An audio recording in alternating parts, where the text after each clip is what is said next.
বিশ্বনবী যখন মক্কার জমিনে কিয়ামতের ব্যাপারে বারবার মক্কার লোকদেরকে সাবধান করতে শুরু করলো যে এই দিন দিন না, আরো দিন আছে, এই দিনটাই দিন নয়, বিশাল একটা জগৎ পড়ে আছে, সেটা শুরু হবে কিয়ামত দিয়ে, সব লন্ডভন্ড হয়ে যাবে। তখন লোকেরা বিশ্বনবীকে জিজ্ঞেস করতে শুরু করলো, মুহাম্মদ সাল্লাল্লাহু, এই যে তুমি কিয়ামতের কথা বলো, এটা কবে হবে? يسألونك عن الساعة أيان مرساها فيما أنت من ذكراها إلى ربك منتهاها سبحان الله পড়েন। ও নবী, লোকেরা আপনারা জিজ্ঞেস করে কিয়ামত কবে হবে, কিন্তু কবে হবে এটা আপনি কেমন করে বলবেন? এটা তো আপনি জানেন না, গোটা বিশ্বের কেউ জানে না, জানে একজন, তিনি কে? They are asking about the day of resurrection. People are asking you about Qiyamah. Who are you to talk anything about it? Only Allah has the final word regarding Qiyamah. ও নবী, লোকেরা আপনারা কিয়ামত কবে হবে খালি ধরে জিজ্ঞেস করে, তো এই ব্যাপারে আপনি কথা বলবেন কি করে? এই ব্যাপারে কোনো জ্ঞান তো আমি আপনাই দেইনি। কিয়ামত কবে হবে এটা জানি শুধুমাত্র আমি আল্লাহ। চিল্লায় বলেন ঠিক কিনা? বিশ্বনবী মক্কায় কিয়ামতের ঘোষণা দিলেন। বিশ্বনবী বললেন, এই পৃথিবী এরকম থাকবে না, সব ভেঙে চুরে খান খান হয়ে যাবে। আল কারিআতু মাল কারিআতু ওয়া মা আদরাকা মাল কারিআহ। বিকট একটা আওয়াজ হবে, ইসরাফিল যখন সিংহায় ফুৎকার দিবে, গোটা বিশ্বটারে মেসাকার করে দিবে কে?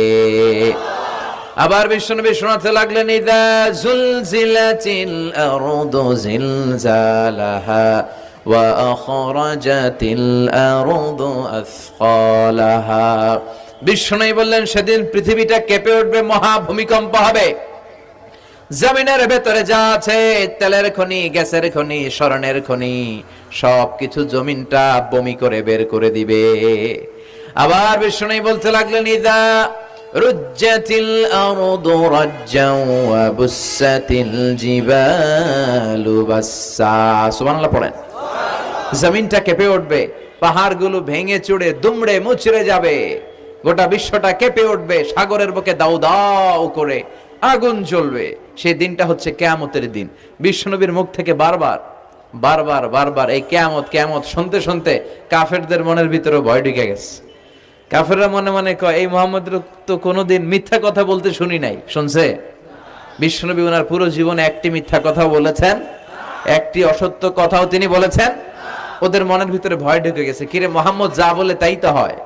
এই যে মুহাম্মদ বারবার বারবার কিয়ামতের কথা বলতেছে, যদি সত্য হয়, যদি, চলো মুহাম্মদের জিজ্ঞেস করি যে এই যে কিয়ামতের কথা তুমি বলো, এটা কবে হবে? সুবহানাল্লাহ পড়বেন না? সবাই এসে জিজ্ঞেস করলো, মুহাম্মদ তুমি তো মিথ্যা বলো না, তুমি সত্যবাদী আর সাদিক আল আমিন, তুমি বলো কিয়ামত হবে, আমাদের জানতে বড় মন চায় কিয়ামত যে হবে, কিয়ামতটা কবে হবে? আল্লাহ তখনই আয়াত নাজিল করে বললেন, নবী ওরা জিজ্ঞেস করে কিয়ামত কবে হবে, কিন্তু আপনি বলবেন কেমনে?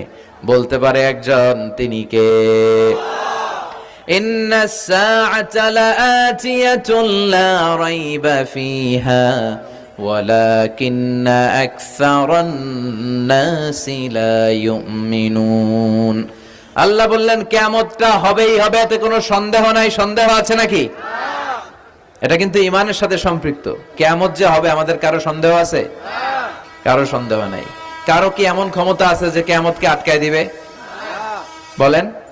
পৃথিবীর কোন প্রধানমন্ত্রী, প্রেসিডেন্ট, পুলিশ প্রধান, র্যাবের প্রধান, বিডিআর, সেনাবাহিনী, Donald Trump, Barack Obama, George W Bush, Vladimir Putin, Narendra Modi, পৃথিবীর কেউ এই কিয়ামতকে আটকায় রাখতে পারে?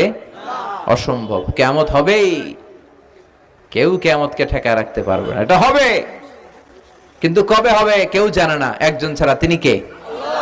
ইন্নাল্লাহা ইনদাহু ইলমুস সাআহ। আল্লাহর কাছে আছে এই কিয়ামতের জ্ঞান, কেউ এই জ্ঞান রাখে না। সাইয়েদনা জিবরাইল বিশ্বনবীকে একবার প্রশ্ন করলেন, ইয়া রাসূলুল্লাহ সাল্লাল্লাহু আলাইহি ওয়াসাল্লাম, মাতা সাআহ, এই যে আপনি কিয়ামতের কথা বলেন, এই কিয়ামতটা কখন হবে? বিশ্বনবী বললেন, মাল মাসউলু আনহা বিআলামা মিনাস সাইল। ও জিবরাইল, তুমি যেমনি জানো না, আমিও জানি না। সুবহানাল্লাহ পড়েন। যারা জিজ্ঞেস করা হয়েছে সে জিজ্ঞাসাকারীর চেয়ে ভালো জানে না, মানে তোমার যা দশা আমারও একই দশা, তুমিও জানো না আমিও জানি না, তো জানে কে? আবার এক সাহাবী বললেন, ইয়া রাসূলুল্লাহ মাতা সাআ, কিয়ামত কবে হবে? বিশ্বনবী কোনো উত্তর না দিয়ে আবার সাহাবীরে প্রশ্ন করলেন, বললেন ওয়া মাযা আ'দাতা লিস-সাআ, কিয়ামত কবে হবে জানার জন্য পাগল হলে কেন? কিয়ামতের জন্য তুমি কি প্রস্তুত করে রেখেছো? সাহাবী বলে, মা আ'দাতু লাহা শাইআন ইয়া রাসূলুল্লাহ, ইয়া রাসূলুল্লাহ আমি কিয়ামতের জন্য কিছুই প্রস্তুত করতে পারি নাই, ইল্লা আন্নী উহিব্বুল্লাহ ওয়া রাসূলুহু, তবে একটা জিনিস আছে, সেটা কি? সেটা হচ্ছে আমি আল্লাহরে আর আল্লাহ রাসূলরে বড় ভালোবাসি। বিশ্বনবী বললেন, ফা ইন্নাকা মা আমান আহবাবতা, তুমি তো ভালো জিনিসে জোগাড় করেছো, জেনে রাখো তুমি যাদেরকে ভালোবাসো কিয়ামতের দিন জান্নাতে ঢুকে কিয়ামতের পরে জান্নাতে তাদের সাথেই তুমি থাকবা। যার সাথে যার ভালোবাসা তার সাথেই তার জান্নাত। চিল্লায় বলেন ঠিক কি না? তাহলে বোঝা গেল এই কিয়ামত হবেই, এই কিয়ামতরে কেউ ঠেকায় রাখতে পারে না। আর কিয়ামত কবে হবে এটা কেউ জানেও না, এমনকি জিবরাইলও জানতেন না। সাইয়েদনা জিবরাইল, এমনকি বিশ্বনবী মুহাম্মদ রাসূলুল্লাহ সাল্লাল্লাহু আলাইহি ওয়াসাল্লামও জানতেন না, জানে শুধু একজন, তিনি কে? কিন্তু অনেকে দেখবেন ইদানিং কালে বলে ফেলে যে অমুক সালে কিয়ামত, আছে না নাই? বই করে নাই এগুলা, হ্যাঁ অনেক জায়গায় কিন্তু এরকম বলে 25 সালে কিয়ামত, 30 সালে, 35, 40, এটা বলার ক্ষমতা আপনারা দিয়েছে কে? এটা তো মিনাল উমুর আল গায়বিয়াত, অদৃশ্যের খবর। অদৃশ্যের খবর তো কেউ জানে না, কে জানে? অদৃশ্যের খবরের ব্যাপারে কিছু বলতে চাওয়া মানে অদৃশ্যের ব্যাপারে হস্তক্ষেপ করা, এটা কুফরি। কথা বলেন। এজন্য কিয়ামত কবে হবে এক্সাক্ট টাইম এটা আল্লাহ জানে, বিশ্বনবীও জানতেন না। তবে বিশ্বনবী কিয়ামতের কিছু আলামত আমাদের সাথে শেয়ার করেছেন। হাদিসের পরতে পরতে, হাদিসের প্রামাণ্য কিতাবগুলোতে যখন আপনি পড়বেন, চ্যাপ্টারগুলোতে পড়বেন, বিভিন্ন জায়গায়, বিভিন্ন নসিহাতে, বিভিন্ন আলোচনায় বিশ্বনবী মুহাম্মদ রাসূলুল্লাহ তিনি বর্ণনা করেছেন যে কিয়ামতের আগ দিয়ে গোটা বিশ্বের, গোটা পৃথিবীর সামাজিক অবস্থা, রাষ্ট্রীয় অবস্থা, পারিবারিক অবস্থা এরকম হবে।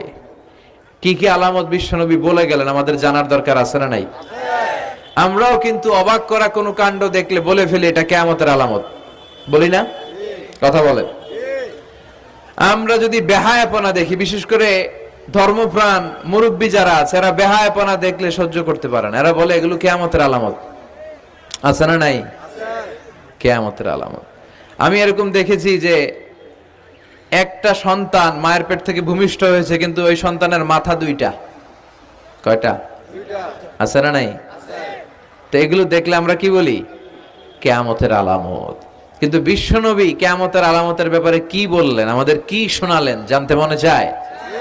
কথা বলেন, শুনতে মনে চায়? আসেন আজকের এই চমৎকার রজনীতে কিয়ামতের আলামতের ব্যাপারে, আলামাতুল কিয়ামা, আশরাতুস সাআহ, আস-সুগরা ওয়াল কুবরা, এগুলো আমরা জানার চেষ্টা করি।